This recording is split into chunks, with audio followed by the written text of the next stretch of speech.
department. I think this is my 8th year at UAlbany.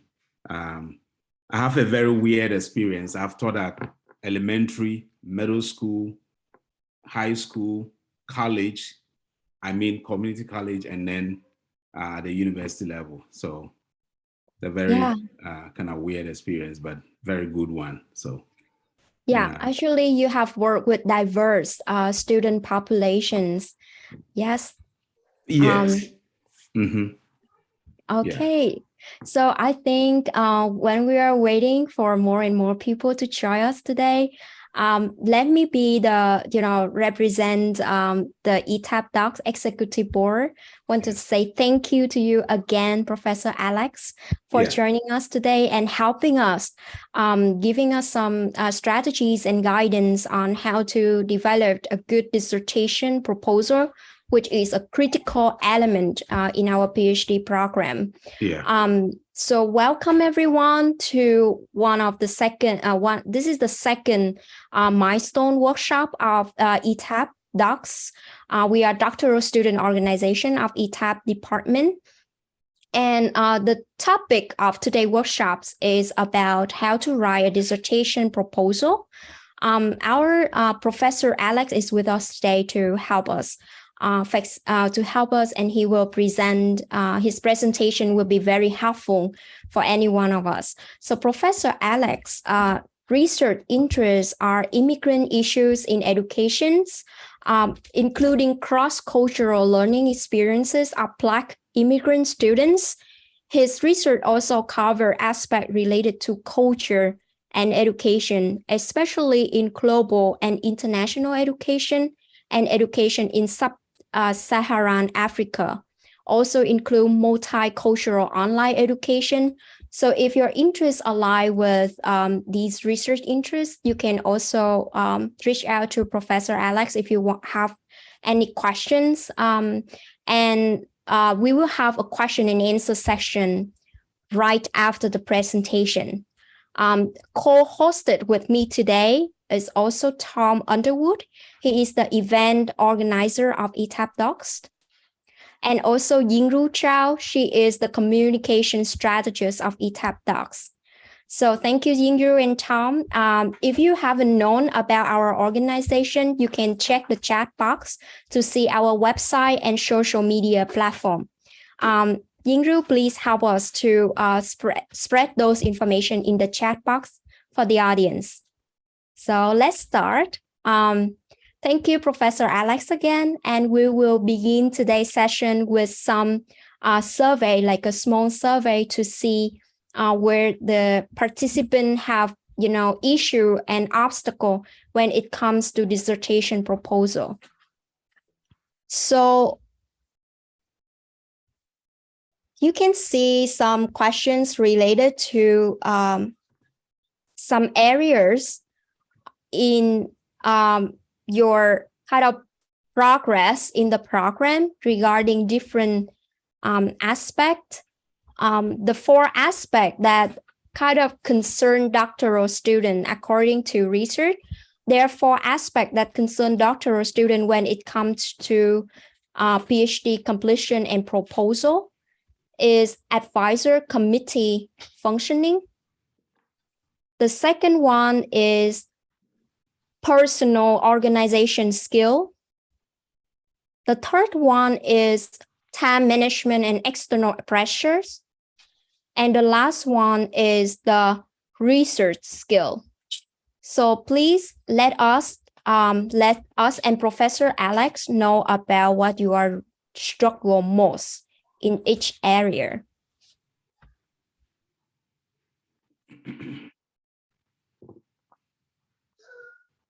I will give everyone like 2 minutes to complete the questions.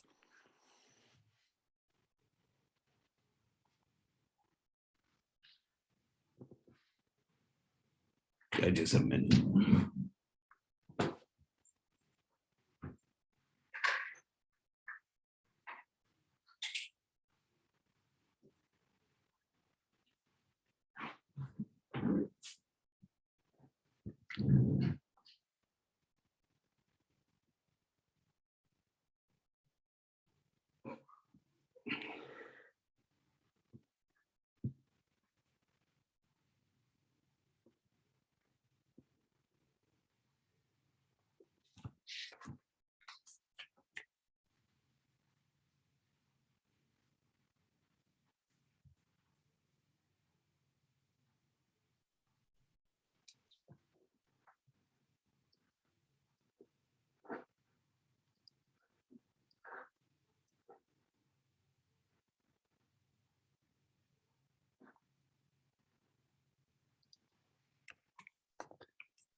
All right, the last 30 seconds.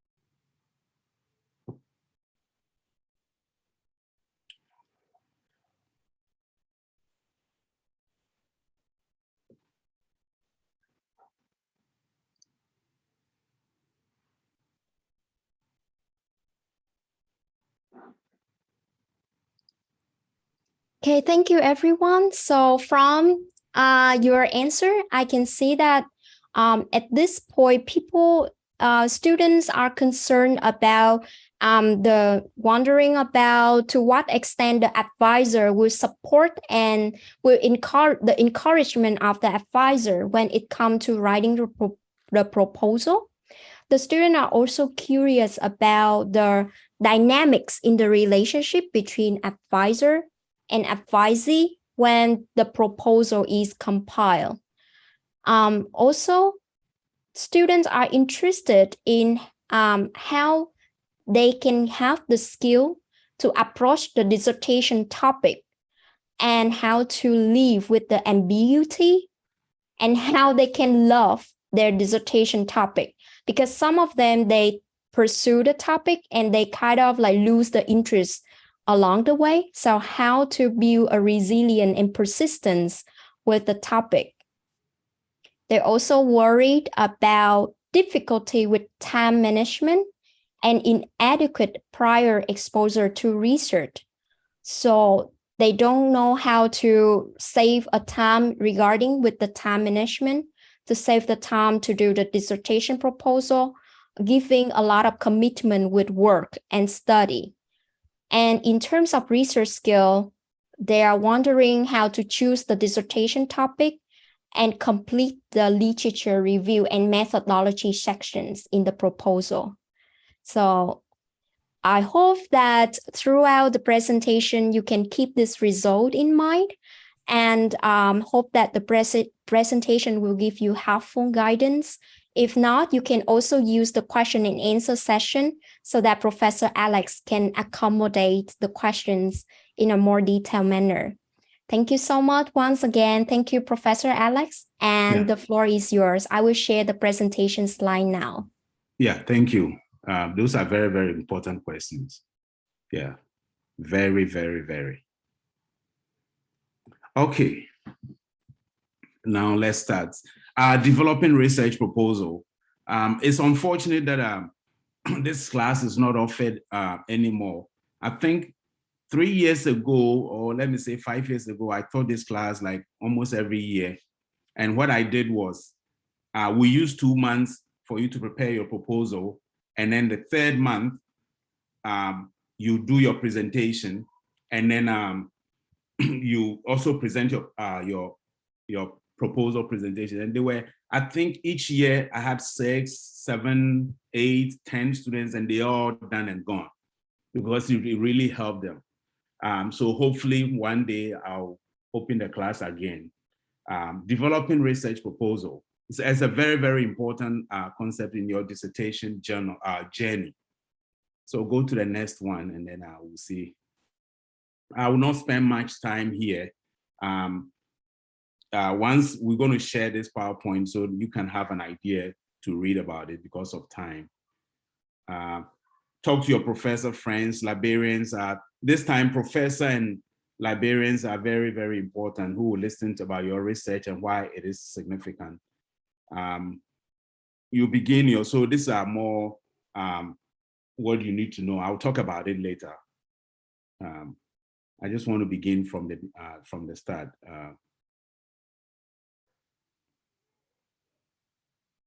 Yeah. Okay, so here, there is no universally accepted format for the proposal.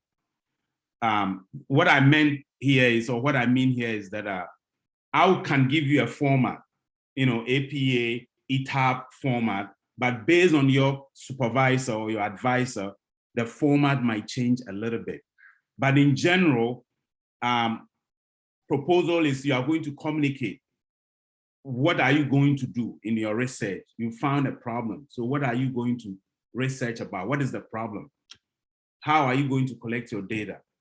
What research methodology are you going to use? How are you going to analyze the data? And then also, a very important, what theoretical framework or model are you going to use to guide your study? I will talk about it later. So one of the questions that I said, the questions were very important. This thing came about. Your initial research questions is tied to the method that you are going to use. And it's also tied to the literature review that you are going to. And this actually is also connected to the title of your dissertation. Your advisor is going to help you to come out with the research questions and then also the title. Remember, your questions, your RQs determine if your study is going to be a quantitative research or a qualitative research or a mixed method. Please take this from me. Don't force yourself to do a research that you are not strong at. If you are qualitative, please take it from me. Go all out qualitative. If you are quantitative, go all out quantitative. If you think you can do mixed method, go ahead and do mixed method. Also remember, I may forget to say this. When it comes to your dissertation, the whole 7+ billion people in the world, you are the expert. Your advisors are only advising you, guiding you to come out with a conclusion and a discussion of your study.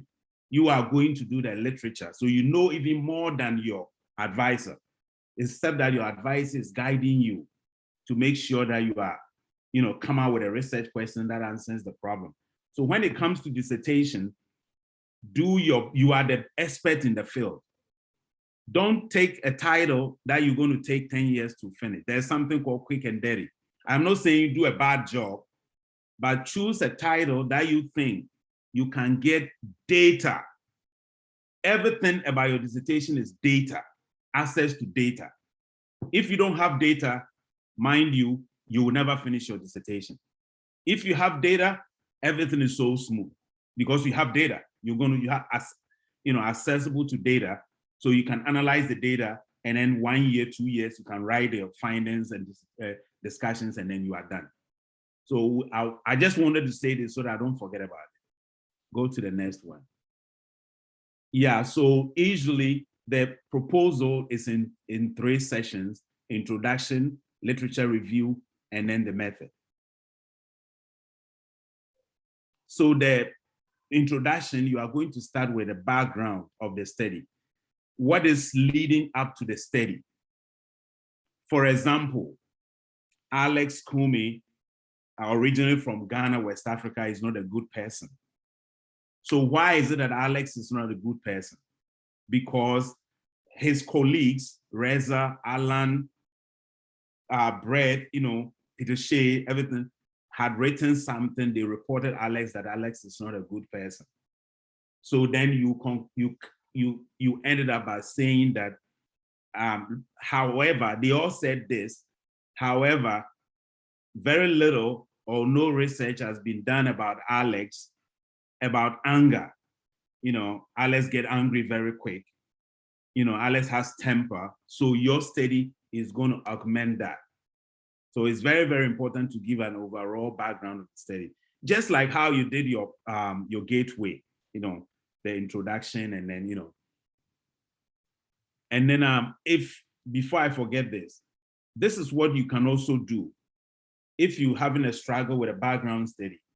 If you go to UAlbany library system, you can just type search theses and dissertations. You're going to get hundreds of them. Find one that is closer to what you want to research about and read a dissertation. That was when I was teaching this class. Students will review dissertations, at least 3 or 2 of them. And I think it really prepares you. So if you have never reviewed or critiqued a dissertation, just find one that is closer to you. It's not like you're going to, plagiarize or anything. Just look at how it was written, and then also try to replicate that for your study. It really, really helps. Reading dissertations really, really help. So state a research problem, background is going to the area of concern, the gaps in knowledge, the uncertainties or issues that causes you the concern to come out, why your study is going to be worthy, why your study is worthy to write about. And then also the need that has not yet been addressed. So once you identify the problem, and then you end it by saying that your study is going to blah, blah, that is the what? The statement of the problem. And then the purpose of the study here, I put in too much. The purpose of the study is just the purpose of the study. So usually in proposal, you come out with like maybe a few paragraphs and then you state the purpose of the study. Or some advisors will just tell you straight away, the purpose of the study is to, mind you, proposal is present tense. So it's always going to be will, is.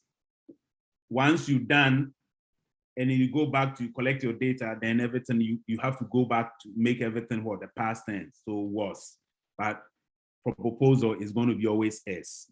So I just cited is to determine the relationship between self-efficacy and performance in mathematics at K-12, high school level, college level, whatever. So you have the purpose to describe is to examine and describe the doctoral dissertation experience through the lens of a graduate student's hope. So these are some of the examples. Yeah.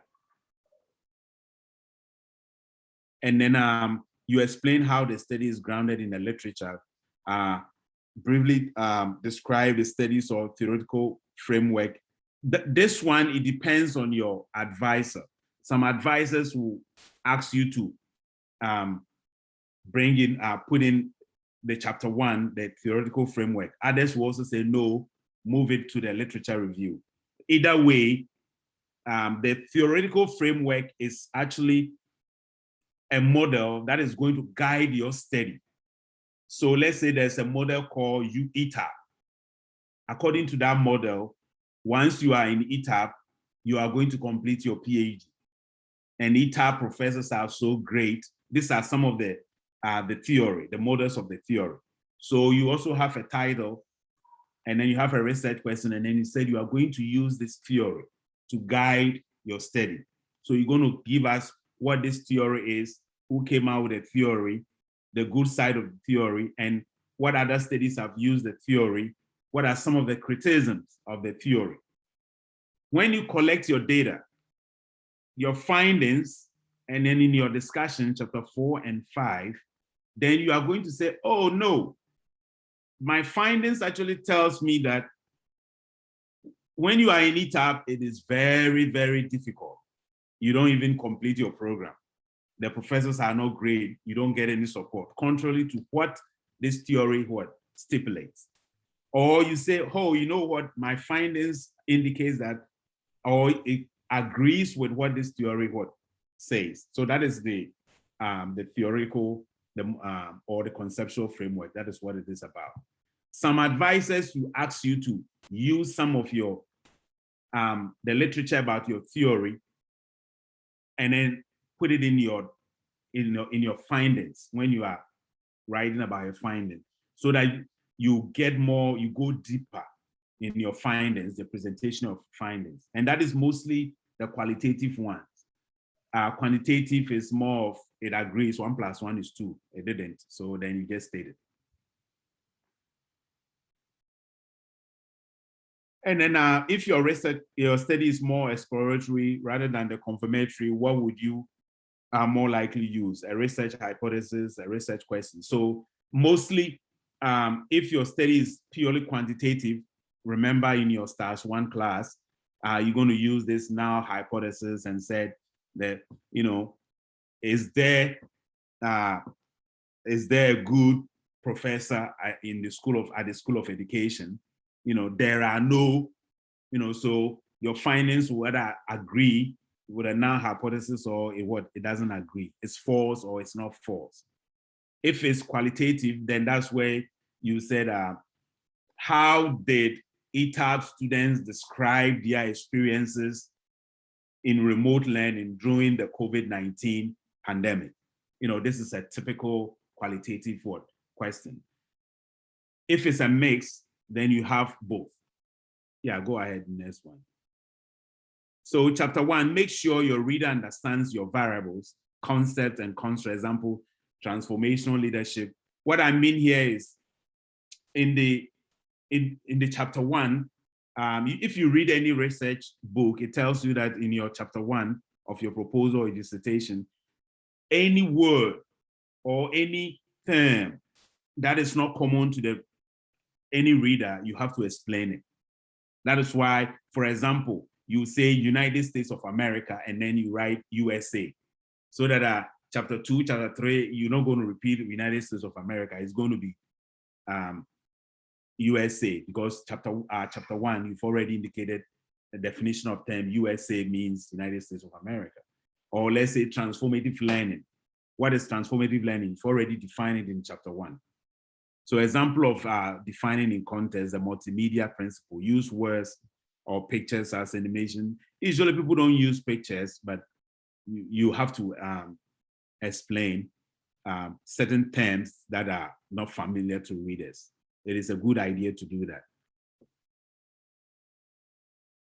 It depends on your advisor. Some of them will actually ask you to include a such, a page about definition of terms, and then you provide all of them. And it's very common in most dissertations. And then, of course, limitations of the study and the delimitations of the study. It may be a paragraph each, not much. What are some of the limitations of your study? What is it that others are also going to, you did that you think might have influenced the study, and then of course the opposite is the delimitations of the study. And then here is just limitations and delimitations, so you can read that one later. It's just like a pop quiz. Yeah.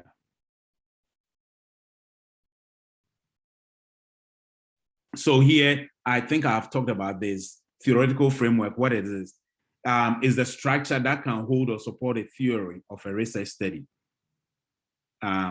Introduces and describes the theory, which explains why the research under study exists. So in most dissertations with a theoretical framework, they start that this study is going to use blah blah, the ETAP theory of principles, and then you start talking about what that theory is. And like I said, most advisors also, will make a suggestion that put it in the chapter 2, or the end of chapter 1, whichever way it is okay. And then the third one is just a definition of it. The theoretical framework actually helps you clear the variables of the study, a set of logically interrelated constructs and propositions that present a systematic view of phenomenon by specifying relationships among variables. It's just like what I said. This is more of a quantitative definition. If that the theory really predicts the phenomenon of the study that you are doing, or it doesn't. So it provides a general framework for data analysis, especially in qualitative. If, let's say, you're doing a transformational leadership, and then you are analyzing your data, using NVivo or whatever, you put in some of the keywords in the theoretical framework to find out if the interviewers or the interview really, what are some of the stuff they came about actually comes in, so that it really supports your theory or it doesn't.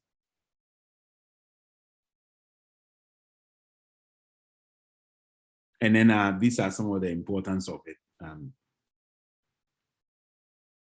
Whatever study you are doing, you are going to get benefits of it, or the theory, because you're going to state the significance of the theory. So chapter 2 is literature. It used to be that in the old days, you just write about the summary of the study. However, these days, there's an article called let me see if I may. I gave it to Kim to share. I don't know if I could find it here. It's a very, very good, it's probably like 10 years old now, but it's a very, very good article I just want to, the title. It says, Scholars Before Researchers on the Centrality of the Dissertation Literature Review in Research Preparation. It's one of the most cited articles on literature review, written by David Booth and is it Penny Bell? Yeah, David Booth, University of Central Florida. Scholars Before Researchers on the Centrality of the Dissertation Literature Review in Research Preparation. Kim will share that one later. It's a very, very good article. It gives you a rubric on how to write an article, to write a literature review. And then because literature review, this is how I find it. Even in some of us, when you write an article, how the person understands literature review is how they critique you. So it depends on your advisor here again.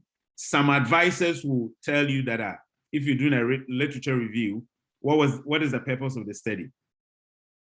What method did they use? What was the findings? What are gaps in the study, and what your study is going to help to close that gaps?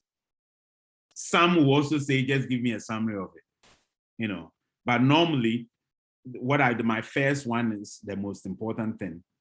The method, the sample size, the methods, the purpose, sample size, method, and then the findings of that study, and then what is it that the study came out that you think, creates a gap.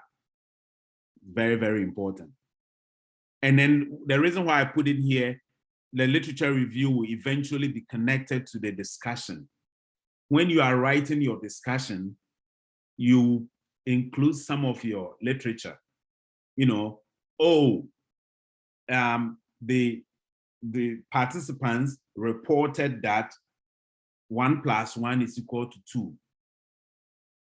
Kim's study, 2022, also indicated that 1 + 1 is what? 2. So that means you are supporting your findings actually supports a literature out there. And then you can also say, a lot of the literature reviews had indicated that on COVID-19, student experience during COVID-19 had indicated that but my findings actually, shows otherwise. It says that then you are doing a discussion. So then you can say it could be deduced from the findings that, higher education students were not actually affected, in 2021 during the COVID.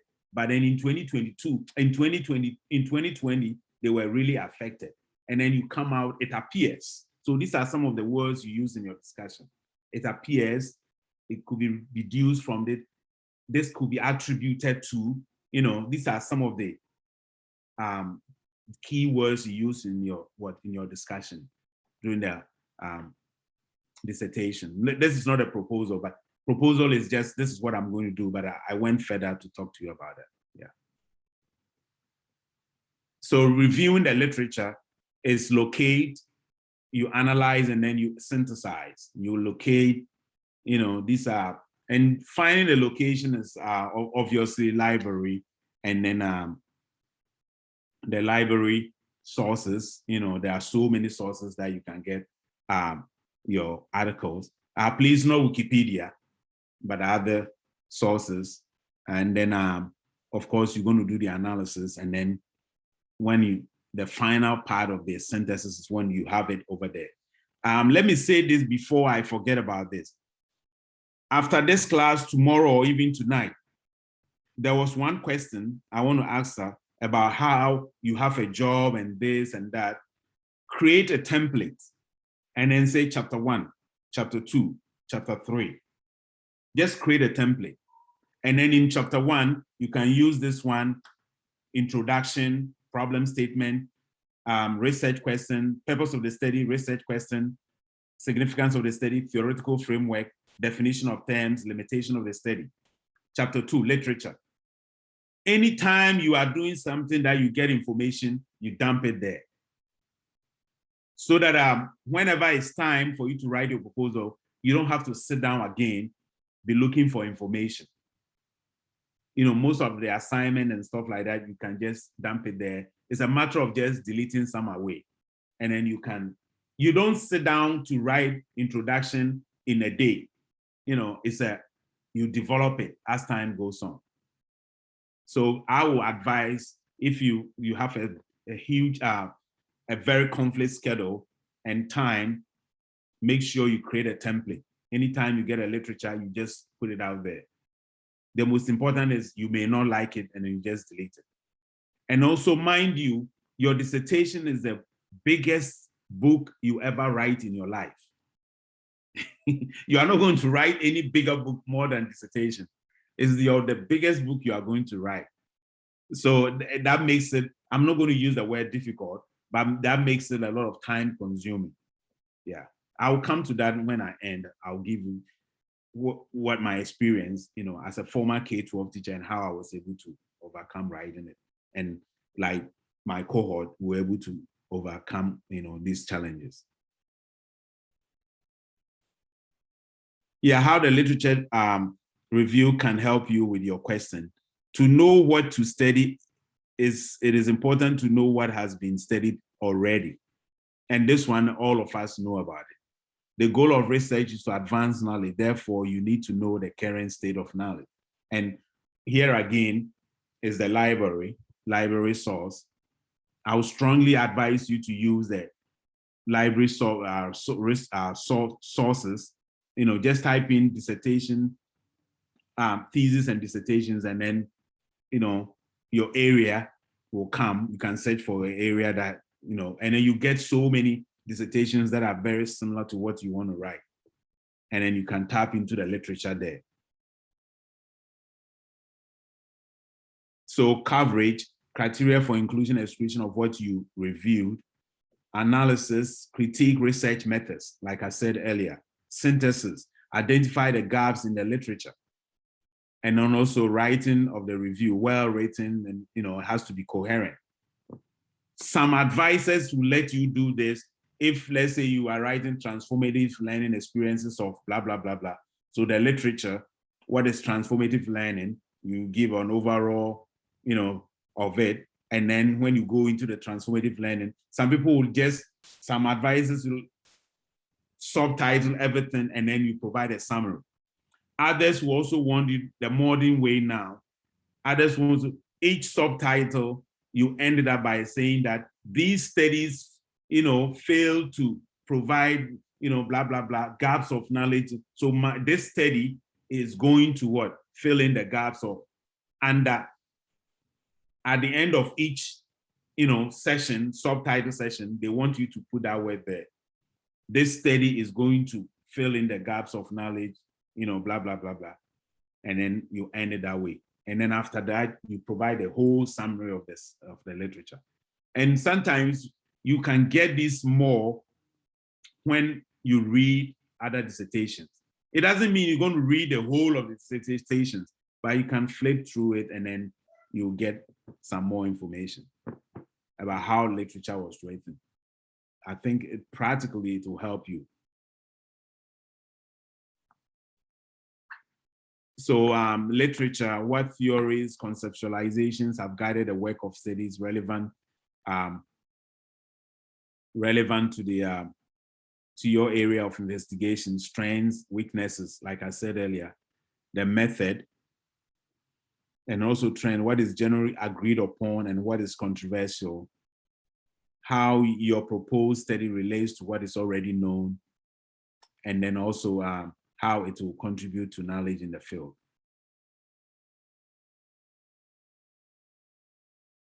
So chapter 3, I forgot to talk about the literature. At the end of each literature review, usually literature for your proposal is maximum is like maybe 12 to 15 pages. You don't want to, some literatures are many, but most is like 15 pages. Introduction is maybe for proposal, maybe 10. And then literature is also 12, 15. And then the method is maybe 5, 6 pages. Yeah. So these are some of the research design approaches that you are going to use. For the method section, you will start by saying the purpose of this study is to, blah, blah, blah, blah, blah. And then this study will use a phenomenological, research design. And then you talk about what is a phenomenological study. You talk about it. What is, people will say use qualitative research, and then you talk about qualitative, and it said, but within the qualitative research, I'll be using ethnographic, and then you talk about ethnographic before you go to your research question. Very good quantitative people use, some people even use the secondary data analysis. I mean, they can also use that. But the most common one is the interviews, and then either phenomenological, qualitative, and then meta-analysis or mixed method research. So whichever, like I said earlier on, please take this from me, even if you don't like this presentation. When you are going to write it, use the research method that you think you are so good at. Yeah, don't force yourself because somebody told you quantitative is so easy. Yeah, if you think quantitative is so easy for you, your math is good, go ahead and use it. You can analyze your data and you can write an interpretation of the data. That's okay. If you think qualitative is so good, qualitative, you end up writing a lot. That is okay. If you think it's good, go ahead. Go with your strength. Because chapter 3 is very, very, very important. Remember, if there is some mistakes in the chapter 3, your whole study is wrong. So you have to be very careful with your chapter 3. Yeah. It happened to me. That's why I'm a little bit more. I have to rewrite my whole chapter 4 again after my defense. Yeah, because they found a huge problem with some of the method. Yeah. So it's my design or research design approach aligned with my research questions that, like I said earlier on, rationale for your approach. So you're using a phenomenological qualitative. Why phenomenological? Why ethnographic?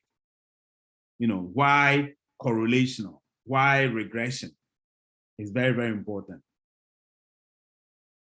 So because of your research question, you're going to use t-test and regression, simple regression. So you have to provide a reason for it.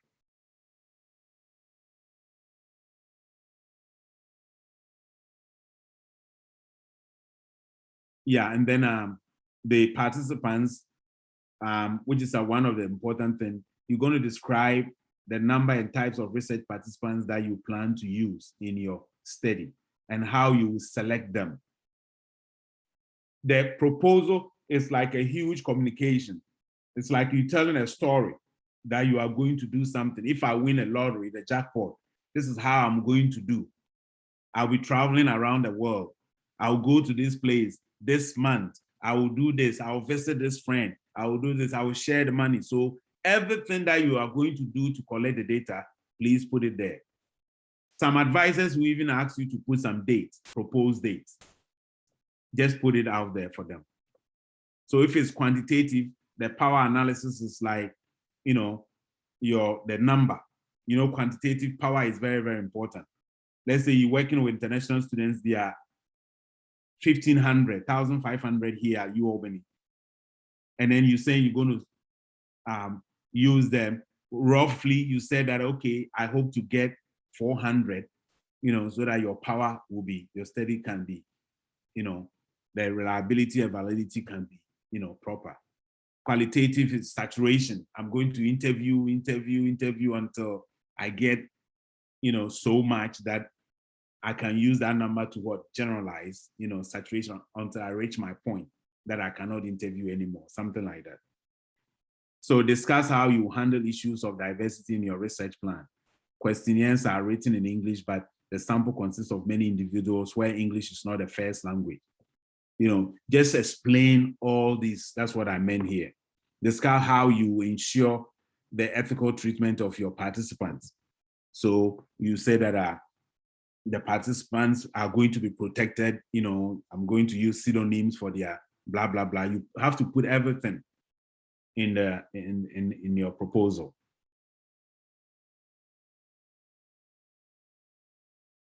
And then, of course, you're going to talk about the variables.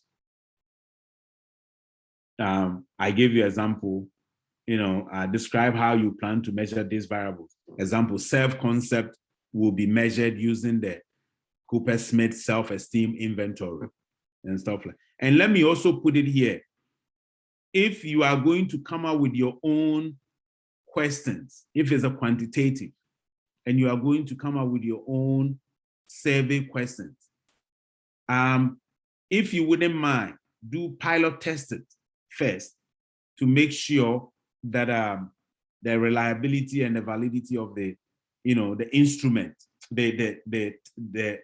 what is that? Not the instrument is good, but I'm talking about the items in the survey. If you pilot test it, or even if you are not pilot tested, you work with your advisor to make sure that all the reliability is more than close to, is it 0.75?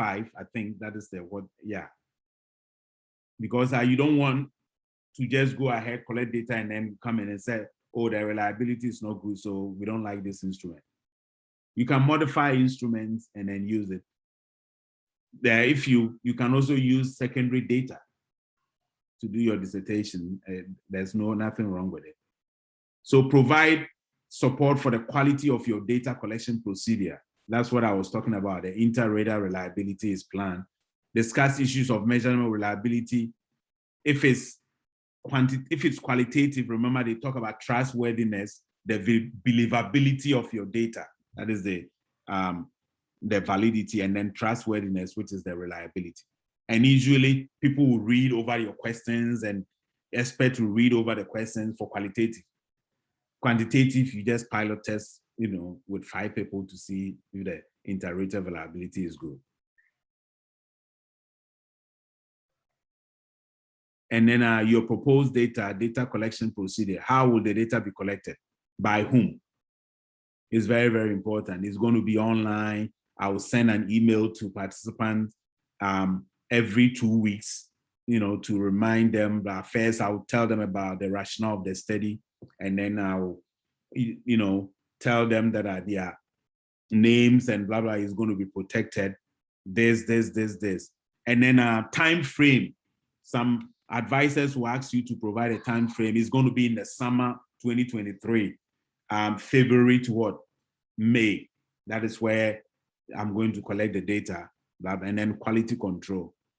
And then in our case here at ETAP, remember we do pilot study. So most advisors will ask you just a brief summary of your pilot study. Chapter, maybe 2 pages. After your data collection, data analysis session, then you infuse the pilot study. So you talk about that to prepare for this. I already did a pilot study, and this is the what. Please read it below the pilot study. So just, a very concise summary of your pilot study into your chapter 3 of the proposal. And it's a good idea to test the validity of your procedure.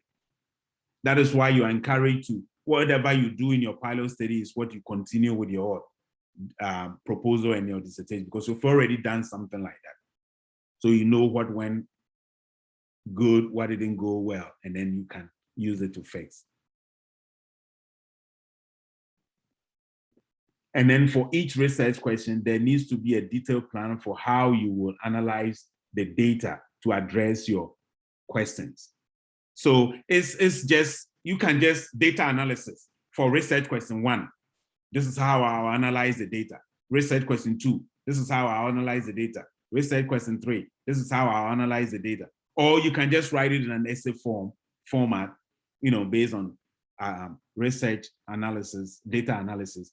If you don't have any training on how to write about data analysis, like I said, you can just use the library and read somebody's dissertation and then read about how the person wrote about data analysis. It's very, very important. If I go to dissertation, proposal, or defense, the only question I ask is about the analysis. Because if you didn't do the analysis, then the whole study is not good, it's flawed. Yeah, so read more about it. And then if you're qualitative, there's a book by Criswell and Criswell. I like Criswell and Criswell because they take their time to really guide you on how to write research data analysis.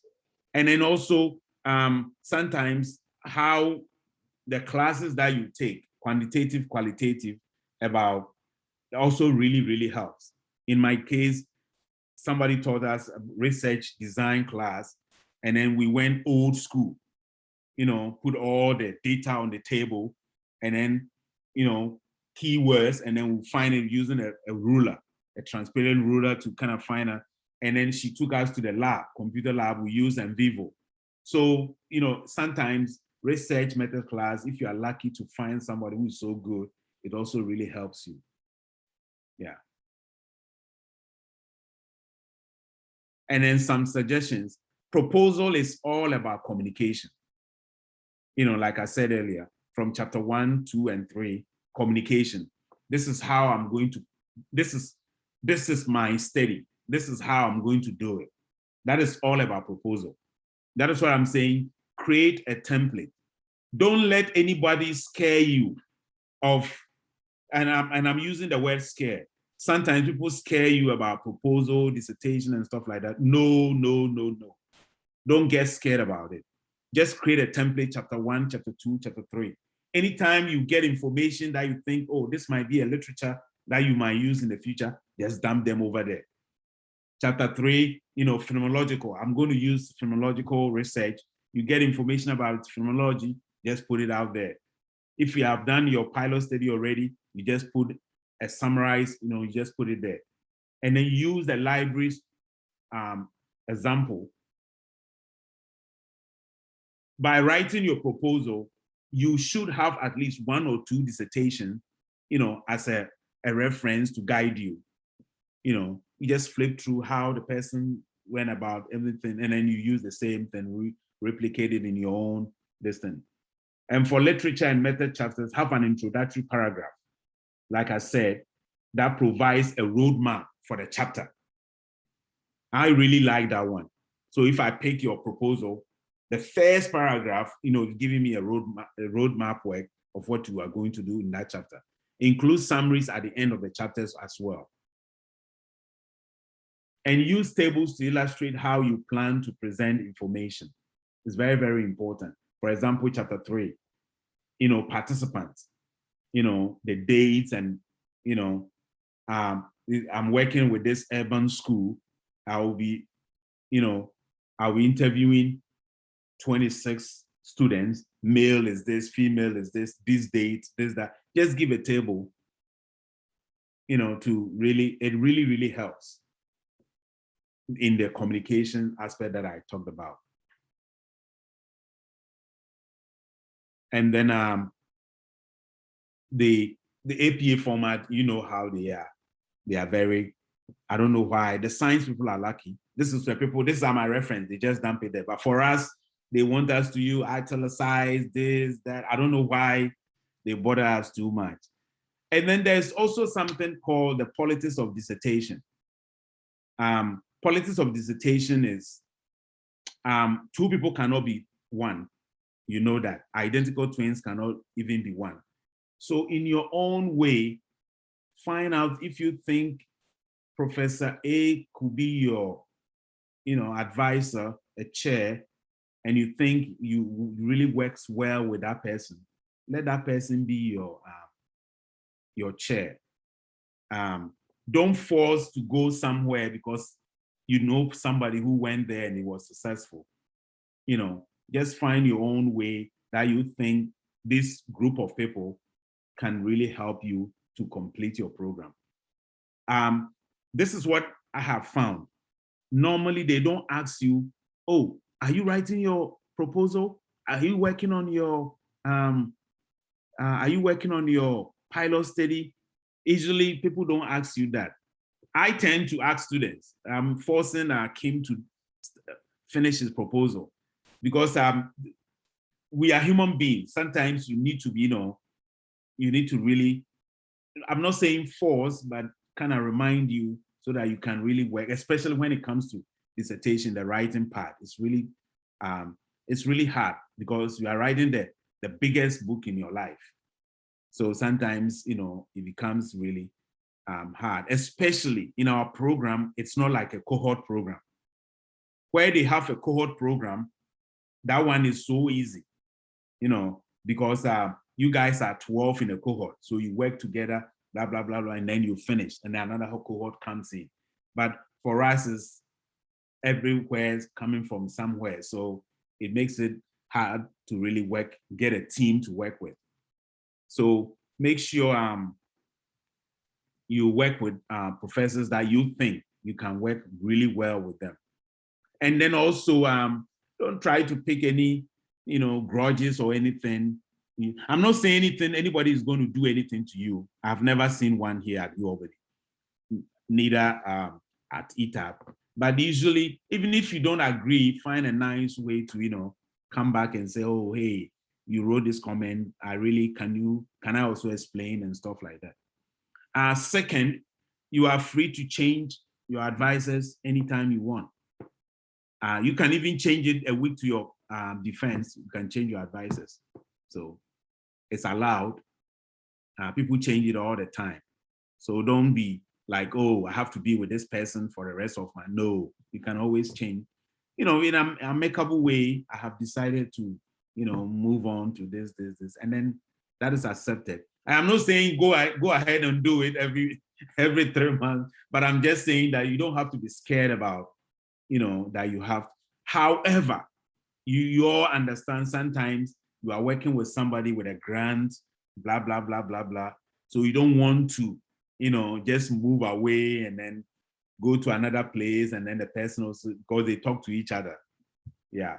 But if you think, you can, it doesn't help you, you can always change advices amicably. You can move somebody as a chair to be a member, and then another person chairs it. People do that too. It's not common, but people do that too. And then there was a question about, I have a work schedule and then what should I do? It's unfortunate, you already here, they don't have the crib in the library. In most schools, if you're a graduate student, doctoral student, you can get a library, an office in the library. It's a small room for like a year, every year, so that you can come over there weekends and, sit there and write for 2 hours, 3 hours, and then go home. Since our program is more or less a blended one, this is what I would tell you. We learn differently. We have different styles, learning styles. Pick up a learning style when it comes to writing that really works for you. 7 days in a week. You can go to your local library twice a week for 2 hours to just write dissertation. It really, really, really helps. If you are a teacher, like I used to be, K-12 teacher, just pick 2 days, whatever time, go to the local library, or if you have an office at home, just, 2 hours. So Thursdays night, 8 to 10, I'm writing. Even if you don't write 2 hours, you can write like an hour there. Just pick 2 days.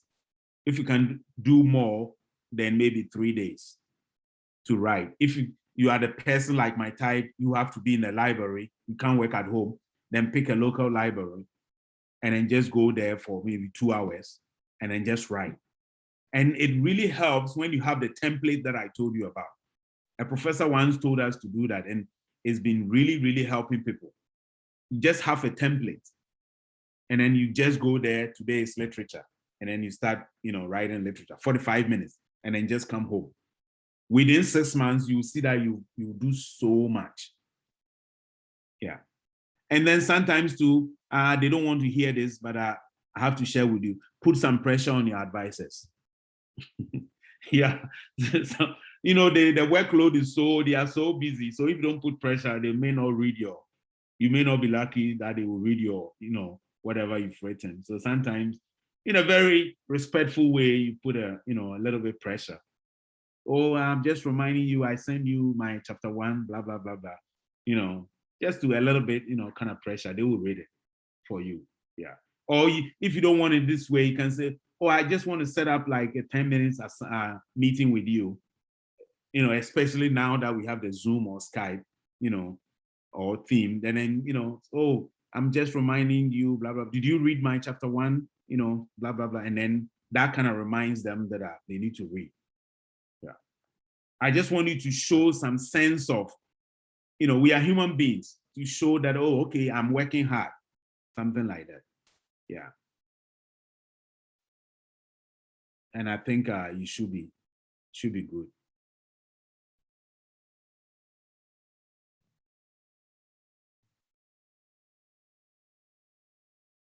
Yeah, it's, is this questions for me or, oh, okay. My Yes, advisor looks very busy and only replies to my email a few times. Western academia norm is more supportive, but all human limited time. And do you have any suggestions for communication? Yeah, I would say as an international student, set up a meeting, quick meeting, and then in a nice way, said I would just check in if my you had time to read my chapter 1 for me, and then to see what constant meetings will help in this case. Remember, I told you ETAP is, I think, 17 faculty. They all have their philosophy, they all different people and stuff like that. So sometimes people may, the older you get in the faculty, the more sometimes busier you are. So I would say you handle this in a very respectful way with the meetings. Yeah. And then if you have time, don't wait for your advisor to read chapter 1 before you start chapter 2. No, no, no, no, no, no. You send chapter 1, then you start chapter 2. Even if he or she is not done with reading just go ahead and start chapter 2, especially with proposal. Start your chapter 2 and chapter 3. Go ahead and write it. Yeah. And then once he's done, then you give it chapter 2 and 3. Yeah. To him or to her to read. And then is there any specialized course in designing dissertation proposal? Yeah, I used to teach that class, and I think there's another professor, she left. She also was teaching it. I think I remember I stopped teaching it because I wasn't getting enough students. You know how they say you should get more than 10 students and stuff like that. I think that was, but I'll talk to Dr. Allen about the department chair about it. Because once you become a faculty, everybody has got a strength. We have 9 here. Everybody has got a strength that I don't have it, but because of a certificate, I'm making this presentation. It doesn't mean I know everything. It's just a certificate. That's why I'm making this presentation. I personally, my strength is in this area, teaching people to write their, prepare for their proposal. Because sometimes it's not about just the knowledge, the empathy, how you talk to people to make the preparation, when even if it's whatever they've written is not good, how you convey to them, to work on it, blah, blah, blah. It all helps to, everybody can be good when they get support. There's nobody who is excellent. Everybody can be on top when they get what? Support. So I was using that in my first class. I think they were 8. The following year, they all graduated. 2 years, they all graduated because they were able to write their dissertation, like 90% of it. Even if the title changes, they still had that idea on how to prepare dissertation. Sometimes if you don't know, it becomes so big, like, oh, it's a huge thing. It's not. Even though I might not be your advisor or I may not be on your committee, you have my email. You can send your chapter 1 to me, chapter 2, whatever. I can look at it for you, make suggestions, and then you send it to your committee or advisor. I've been doing that, so it's not a big deal. How can I form a dissertation committee? Should I follow what the advisor suggests? Yes. Can I invite anyone? Please follow what the advisor, the person that you want the person to be your advisor. You can also choose 2 people to be your advisors, co-advisors, sorry. 2 people can be co-advisors. I will strongly agree, suggest that you follow what your, sometimes some people cannot work together, so the person doesn't want to work with another person, but he or she wouldn't tell you, and then you go bring them together, and then it's a problem. It's a funny story, but it's not funny. Somebody I met, in our program back in South Florida, I was an African American, and then I decided to go with an African American professor. And then for so many years, the woman wasn't reading her work, but she chose her because she thinks, hey, she understands where I'm coming from and stuff like that, so she might help me. So eventually, she had to change and redesign, make a different committee, and then within 2 years, boom, she was done. So sometimes you have to be very careful. Selection that's what I said, the political side of dissertation is also very important. You have been taking classes, so people, you are in ETAP, you guys talk to each other, you have to make your selection. And then sometimes too, you don't have a choice because you're working under somebody's grant and scholarship, and stuff like that. You can't move away, but you can form a committee that really can help you. I felt nervous about the scope of the literature review. Should I cover all related literature? Your advisor can help you here when it comes to literature. And I think Kim will share that literature, Scholars Before what is the title? Scholars Before Researchers. Yeah, Professor, we share it right away when you mentioned, we share it in the chat box. So yes, everyone should have it. Yeah, please, even if you don't like this presentation, go read that article. When you read it, you'll be done with literature because it gives you the rubric and everything. So once you read it, you'll be okay with literature review. Because the reason why I like this question, because sometimes the literature review is so confusing. Everybody would like you to do the literature review the way they understand literature review. So once you read the article, at least it helps you.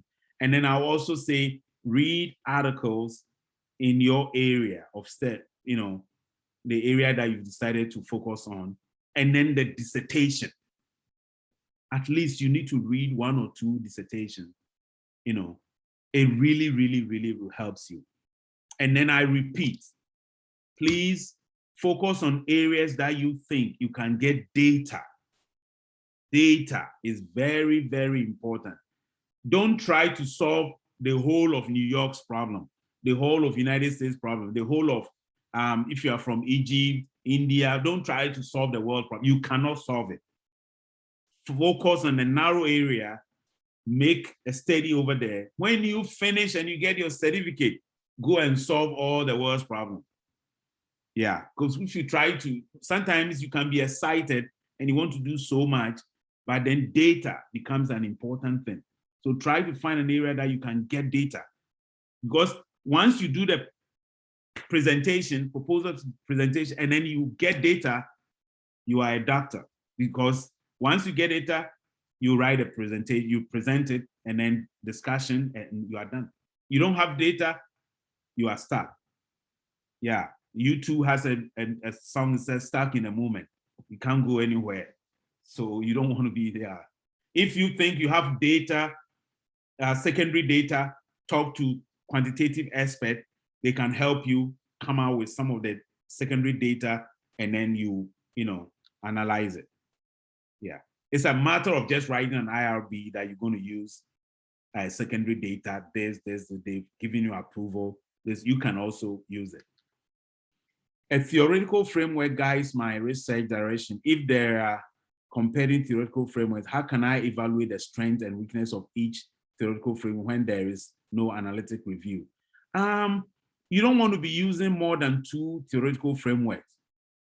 As a matter of fact, not even more than 1, but you can mention that I'm using this theoretical framework, that there is this also theoretical framework that also aligns with my study, and then you talk about it, and then you say you are still going to use what?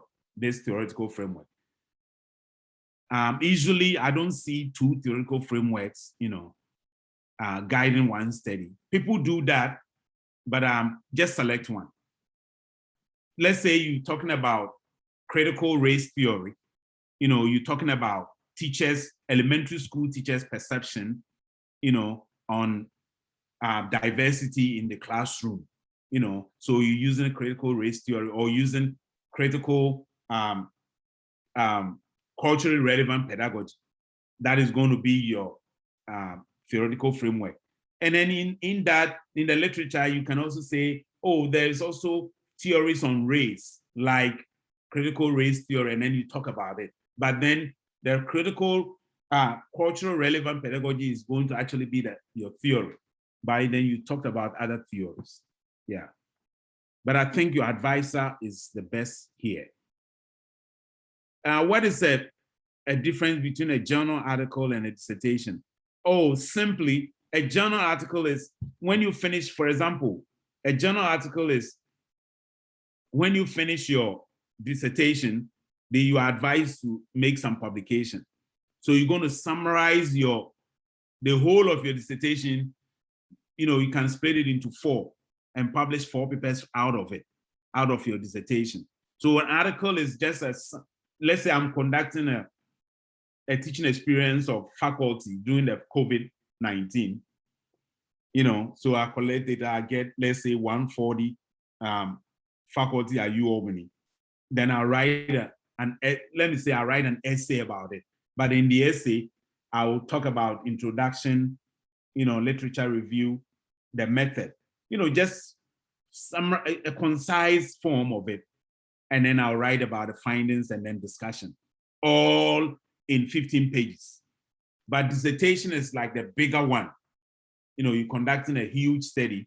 Let's say the same topic, but then this time, nobody has space for you your dissertation is maybe, the minimum number of pages for dissertation is like maybe 95, 100, a quantitative one. So no journal will give you 95 pages, the most is like 20 pages. So that is the difference. So the journal article is a very concise, summarized form of a study. A dissertation is like the bigger one.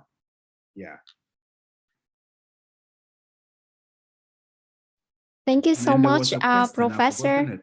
In the beginning, there was a question, I forgot about it. It was a very, very important question. I don't know if I've answered that. I think because we have like 15 minutes left, and those are the questions sent to us before the presentation. Yeah. So I think there are also, questions right now amongst the audience. Oh, okay. And so I would like Tom to guide the question and answer sessions right now. If you look into the chat box, you can see we have the link to the Padlet that you can also input the questions as well. And Tom can also share the Padlet interface so we can see the questions. Oh, okay. Thank you so much, Tom. Thanks, Mary. Yes. Thank you so much for the presentation tonight. It was really, really interesting and lots of great tips. I think most of the questions actually we've covered, because I think some of the questions came in a bit before the presentations. They're able to put them in the slides. But I think as you were talking, there was some that came up, for example, about the 3-article dissertation format. Could you tell us a bit more about that alternative new format? Oh yeah, I don't know. Has it been approved at the ETAP? Is it approved? I think it might be. Yeah, I think. Yeah, 8 Okay. October. Yeah. The 3 dissertation format is within your 4-year study, you are going to publish 3 articles. And then they give you the type of journal that you have to publish in it. You know, there are some journals that are, we can write anything, they will accept it. Probably that's not what they want. They want a journal with a high impact number. They have the journal, each, you know. So once you get these 3 papers published, you are going to write a chapter 1, introduction. The chapter 1 is going to be the same: introduction, problem statement, research questions, the purpose, significance of the study, theoretical framework, delimitations, you know, all that. And then you're going to come out with some literature about your area of study, because your 3 articles are all in one, you know, let's say it's in the area of learning sciences, or it's in the area of second language learners at the K-12 level, something like that. And then in the method session, you are going to put these 3 articles there, you know, and then chapter 4, you write about what was the findings that came out of these 3 articles. And then chapter 5 is a huge area for 3 article dissertation. You are going to write a discussion about your findings about these 3 articles. So you write the findings and then your conclusion and then your reference, and then you are done. Yeah. The advantage of this area is if you really work with somebody who publishes a lot, then you can publish with this person. And then within the 4 years, you get your 3 papers published. The disadvantage is, you know how articles work. You know, I sent a paper last year, December. I think yesterday was the one that they said we should do the final revision. So sometimes it takes longer. So this one, there's a good and then there's disadvantage. But a lot of schools have started doing that. It's a more of European style. They use that a lot. And then when should I start the proposal? Please start the proposal when you are done with your gateway. That is what I would suggest. Yeah, and that is what I said tonight.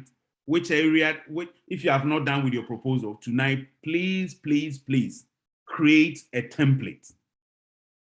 Chapter 1, chapter 2, chapter 3, and then start pushing information in there. And then you can use your weekends, 2 hours, an hour, Saturday, Sunday, whatever time that really works for you, your learning style. Start writing about your proposal. Yeah. And then work with your advisor for your pilot. And then once you're done with your pilot, then you start your proposal. You start, you know, scheduling for your proposal. Sometimes you have to put a little bit pressure. Yeah. And then a theoretical frameworks guide my research is if there are competing, okay, I answered this one. Yeah. I answered the international one. Mm-hmm. And then I this see one is the chair, the advisor. Yeah. Yes, your chair is the advisor. Oh, do you mean is the chair the advisor? I mean the chair. The chair of your the committee. Advisor, yes. Yeah. Yeah. But if you're a graduate student and then they say work with Kumi, it does not mean technically Kumi is supposed to be the chair of your dissertation. No. Kumi can be a committee member. Yeah.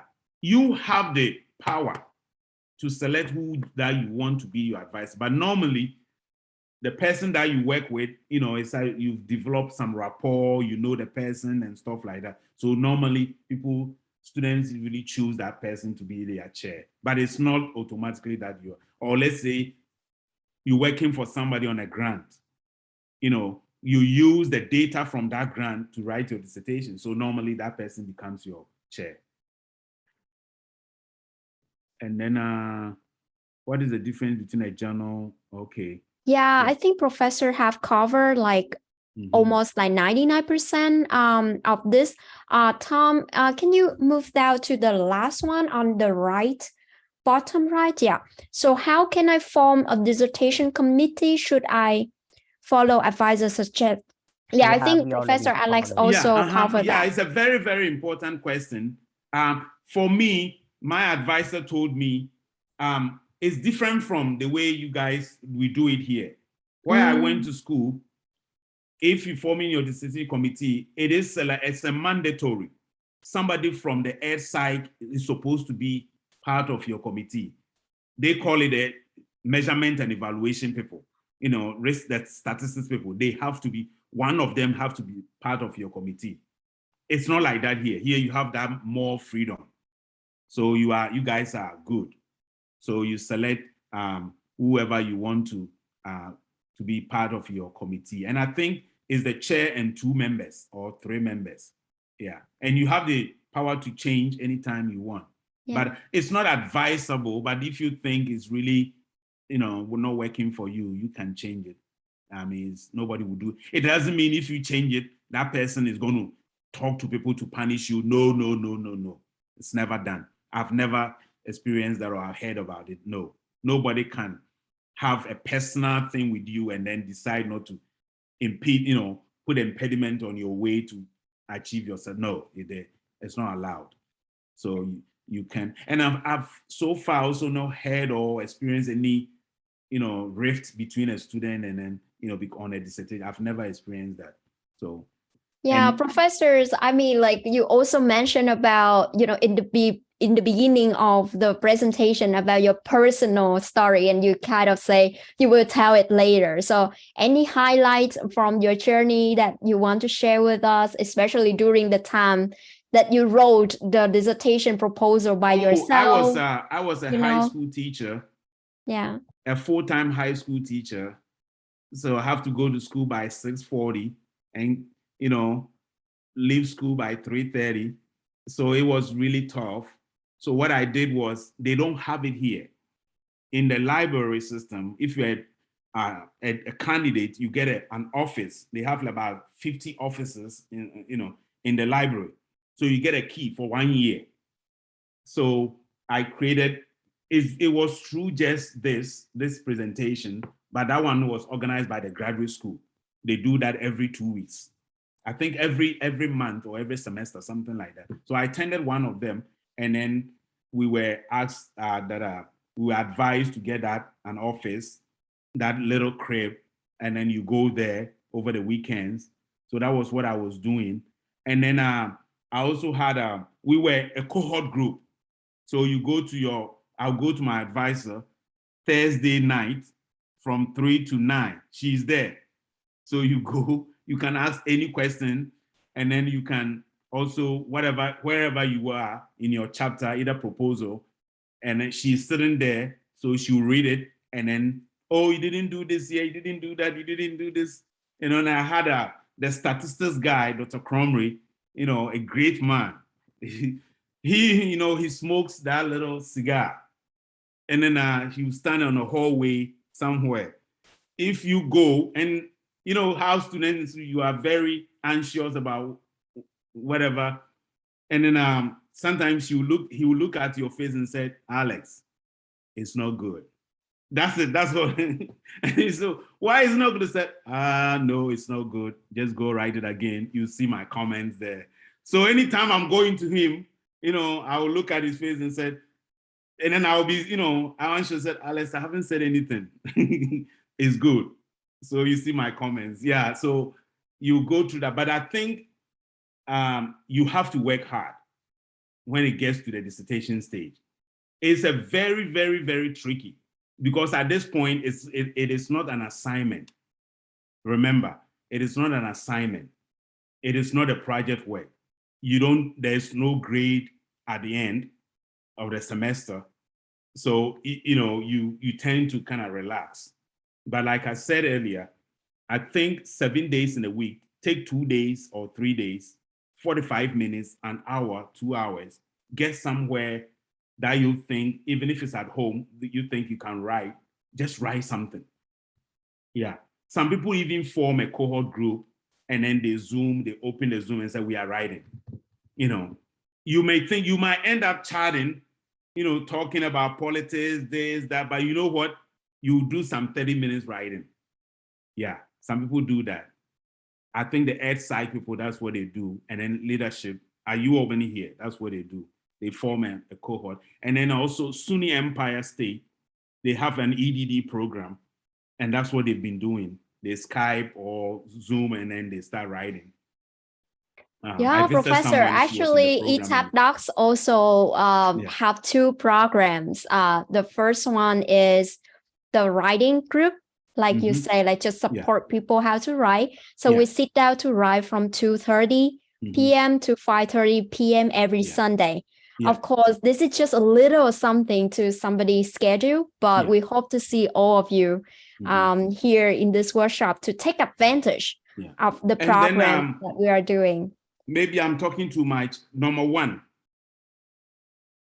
choose a dissertation title or an area of study that you have interest, that the interest is there, unless you are working with someone with a grant, and then with that grant, you are going to get a data to write your dissertation. And then also you might have interest, but access to data, DATA, is very, very important. Access to data is very, very important. I'm saying this because I have friends who are still, out there trying to get a data. Once you get data, you are good. You get data, you might have somebody will help you. There are so many areas people can help you to write, write your findings. We don't have data, it means there's nothing that anybody can use to do to help you because you don't have data. So the access to data is very, very important. Another one is the instrument. If you are not doing qualitative and you are doing it quantitative, the instrument that you are going to use is also very, very important. You must get an instrument that has been validated and is reliable, so that even if you modify it, the inter-rater reliability is going to be great. It's good. Yeah. Number three, work with somebody that you think, this professor, I took his class, I took her class, I think I can work with, blah, blah, blah, blah. It's very, very important. The committee members, that's fine. At the end of the day, you and your advisor are going to do a chunk of the work. The committee members, that's okay. But for advisor, choose somebody that you think you can work with. And for so far, maybe, I don't know, for ETAP, I think everybody's okay. Anybody that you choose to be your advisor is okay, so far as ETAP is concerned. And then number four, create a template of chapter 1, 2, and 3. Even if you're not done with, at this point, let me say, even if you're not done with your gateway, go ahead and create it. Remember, before even coming to the program, you had to write an essay about, an area that you think, when given an opportunity, you will you're going to do your research in that area. So you just create a template, and then also try to ask questions. Don't get scared. The dissertation is not any boogeyman. Don't get scared about it. Just ask questions. I told you, you can send me anything to read and get my feedback. And I think Dr. Alan is also like that. He may not be happy here, but you send anything to Alan, he's going to read it for you, And so is all the others. Just talk to them, send it to them. They will find time and read it for you. So always be more curious. When you are at the dissertation stage, just be more curious about it. And then also use the library resources, the library sources of a dissertation. And you must take a class. That's where you review or you critique a dissertation. It's very, very important. They will ask you to critique this study, the introduction, and then the literature. What would you have done different using the reading about the method that a person used? It really helps you to understand the dissertation journey. Yeah. There's a book.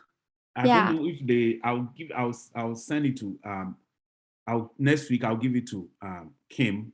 Yeah. And then I think they have a new edition. It's My Dissertation Journey. That's also a very, very good book. It tells you what to write about introduction. All that I have said here, it actually helps you to. And I think I remember reading that my dissertation journey and then dissertation something. I took a qualitative class and we had to read those two books. And it was really, I was lucky I took qualitative 1, 2, and 3. Stars 1, 2, and 3. And research seminar class, 3 of them, because I had to change my program. I was doing educational program development. It was an EDD program. And then, so I took, the research seminar class there, and then I changed it to a PhD. So I had to take that one too. So I did so many of them, 3 classes of this. So my strength is, when it comes to research, my strength is actually this, the dissertation proposal. Yeah. Professor, actually 1 hour and a half, you made it so easy for us and it's fly so quickly. So thank you so much for a meaningful presentation. It helps a lot. If one day you can open the class again about, dissertation proposal, please send us the flyer. We definitely will advertise that class because we think it's so helpful. Yeah, I'll talk to Alan about it, the department. I think Reza and someone was also teaching, but I think it was more to do with enrollment. But I'll talk to Alan and see. Thank you so much. And for all the participants today, you will receive the link to the Padlet, so you can see, which question we have covered. We'll also share the slide with you and also the link to the recording of this in the newsletter. So make sure that you check the newsletters and keep in touch with us through the Facebook social media and also Instagram social media. So I will stop the recording now.